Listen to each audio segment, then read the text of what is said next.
Okay, this is my second attempt at standard 3.1. For this I decided to do problem 3.5, which asks us to consider a spin 1/2 particle with a magnetic moment.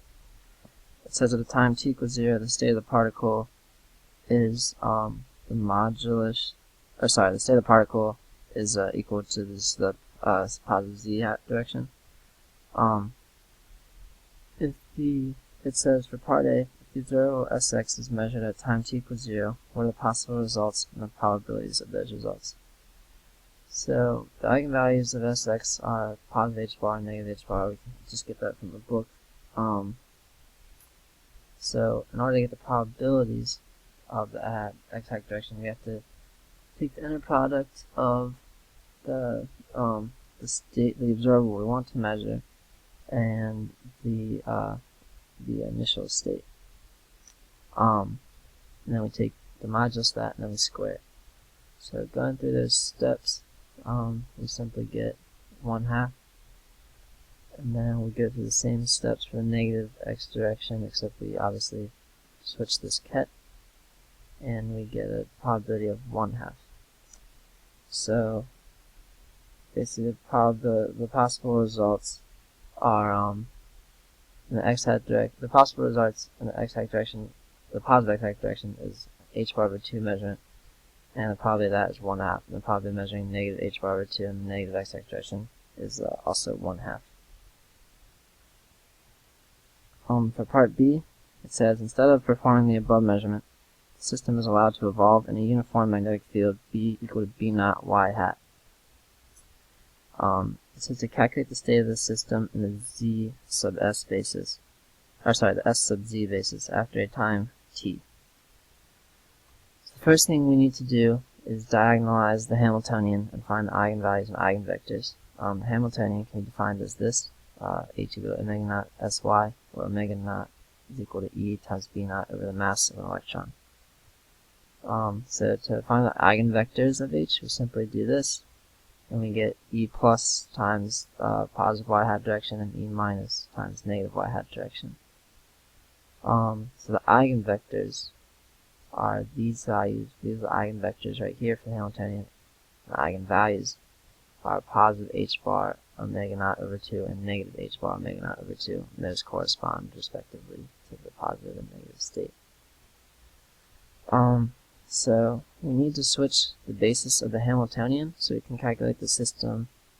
We can calculate the state of the system at a time t, because they want it in the s sub z basis. So we need to write this initial state in terms of energy eigenstates. So we're told that this initial state is equal to this initial state right here. So we simply can rewrite the quantum state in terms of the energy eigenstates. So we have, this is our energy eigenstates that we got from the Hamiltonian. And when we plug in, we can simplify it, and we get this 2 over root 2 times the spin up in the z direction. Which we notice the z spin up in the z direction is our initial state, and we simply just want to rewrite the initial state in terms of the eigenstates, so we can bring the root 2 over 2 over here, and we get our initial state in terms of our eigenstates, where this is root 2 over 2. Sorry, I can't scan, I cut off the bottom part. And this is also root 2 over 2. Moving on.